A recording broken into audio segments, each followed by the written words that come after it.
Good afternoon, fellow Plexers. This will be a quick video to answer Chris's question in Plexaholics, who posted his own video. The question is, can anybody tell me why Plex does this on Android TV where I need to go in and out of the folders to get the videos to pop up?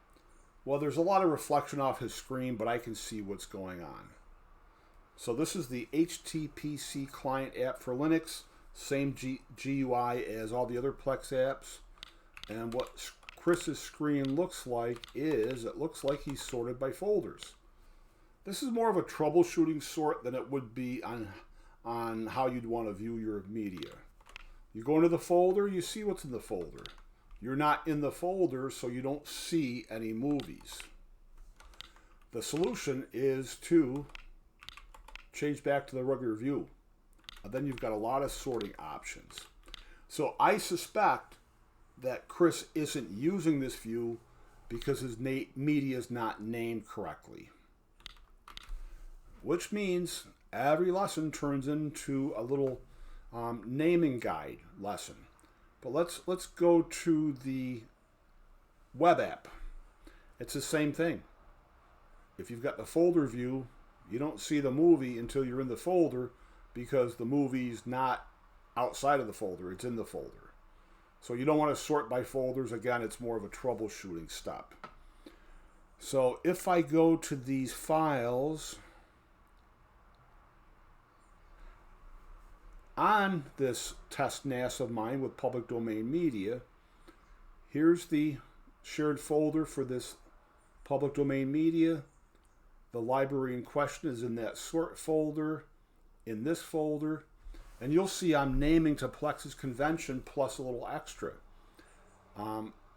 This name can be copy and pasted from either IMDb or TMDb.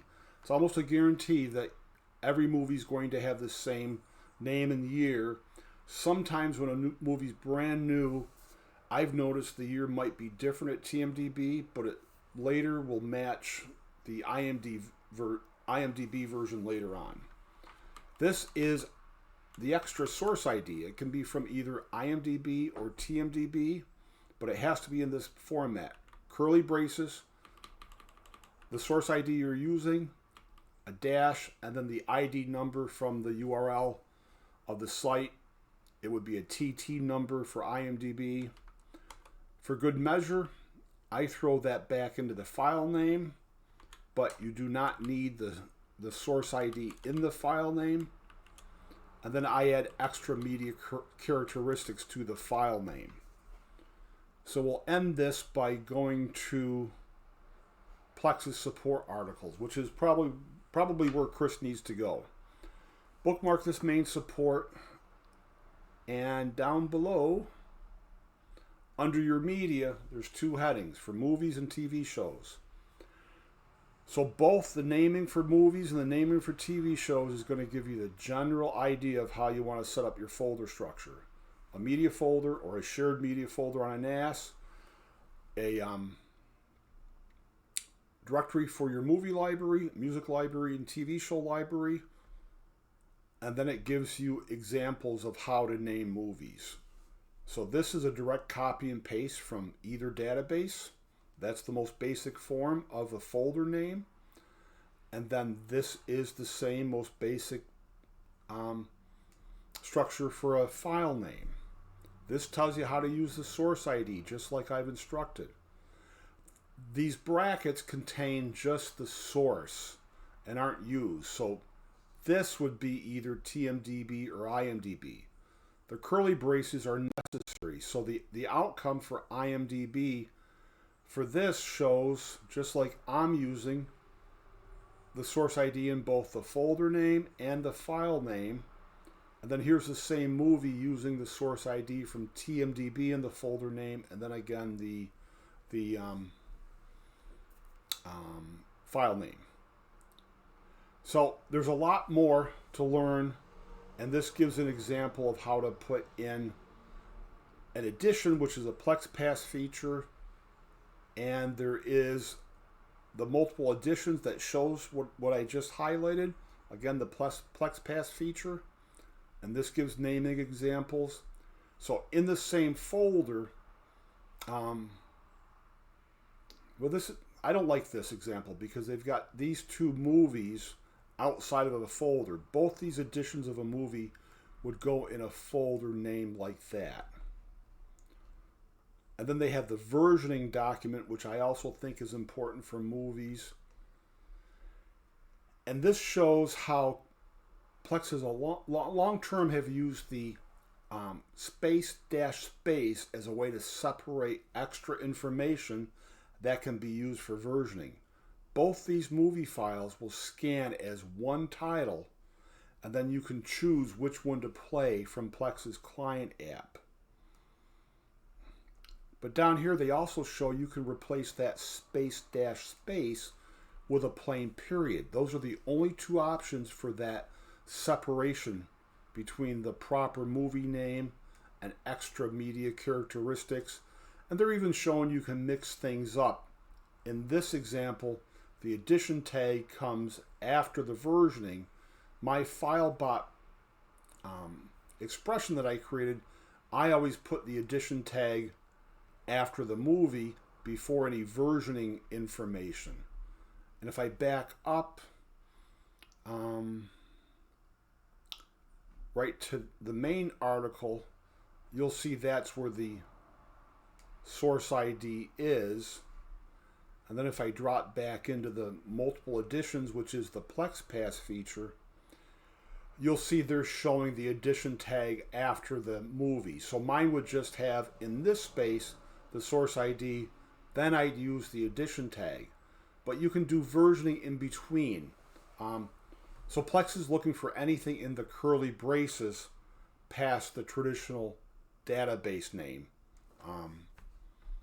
And if we end this with my own file structure again, you can see how I'm doing versioning here. I have the source ID, and then the one of the two official separator options, either a plain period or the space. And again, no plain period can be used instead of a space. No underscore can be used. And then I throw in my versioning stuff at the end.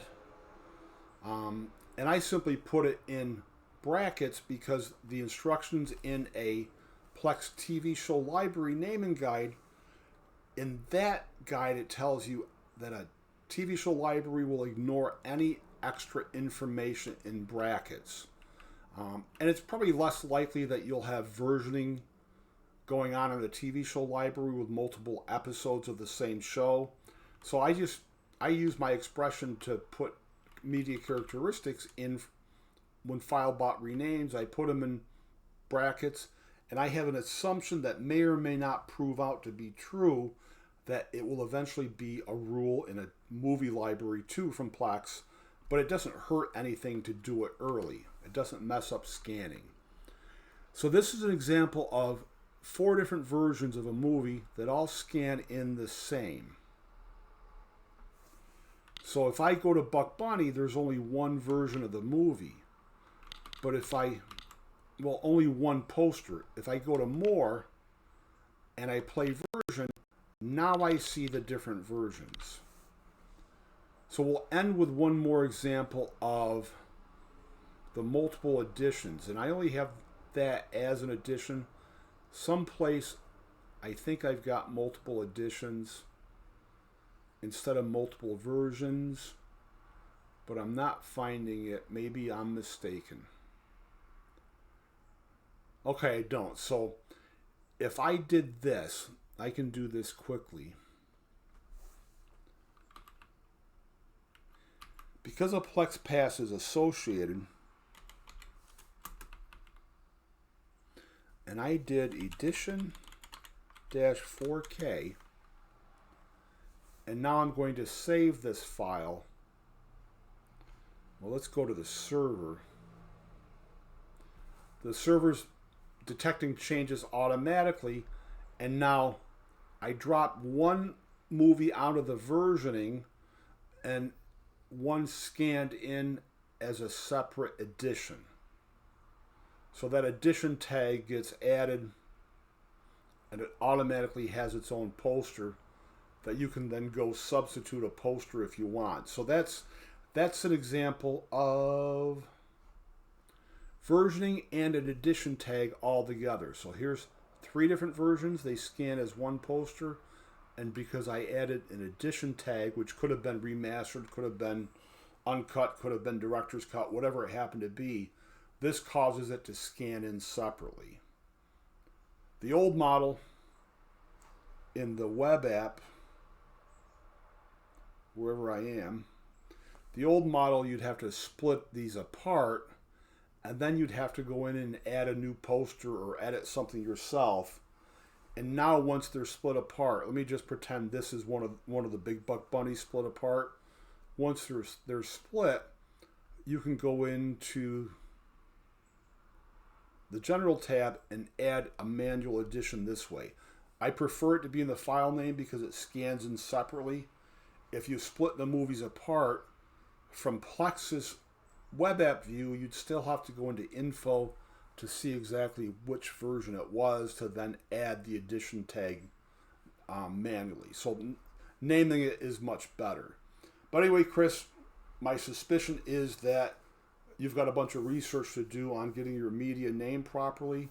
I've got all kinds of different FileBot videos to do a more complex name that includes media characteristics, and my custom expression for both movies and a TV show library will also pick up a common edition tag for the movie library and add that automatically and do the extra media characteristic stuff if you have media info installed along the side. So this is already getting long, but this is what's going on, and the basic Plex structure is the best foundation for a Plex server. Everything scans in perfectly.